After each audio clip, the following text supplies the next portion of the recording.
redressement et de rééducation pour les délinquants mineurs de Mayotte. Les établissements seraient encadrés par des militaires. Dans la campagne du président de la République, il y avait une proposition, un encadrement militaire pour les jeunes délinquants. Et j'ai échangé avec le président de la République aujourd'hui. L'un des premiers centres d'encadrement militaire qu'il proposera, c'est-à-dire pour rééduquer, pour faire la sanction de ces jeunes qui manifestement sont devenus des gens qui attaquent, qui tuent, qui pillent, eh bien on le fasse ici à Mayotte.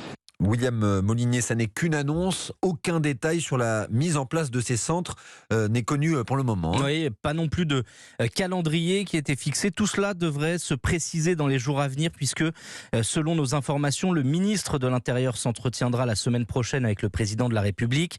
Il lui détaillera les contours de ce dispositif. Nous précisons place Beauvau. Jeudi dernier, le garde des Sceaux avait déjà annoncé la création d'un centre éducatif fermé à Mayotte en 2024.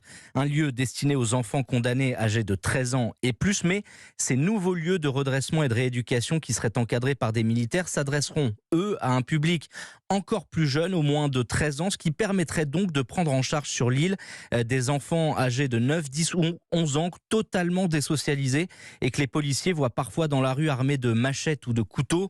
L'idée n'est pas de généraliser cette mesure à l'ensemble des départements français, mais uniquement là où il y aurait des besoins.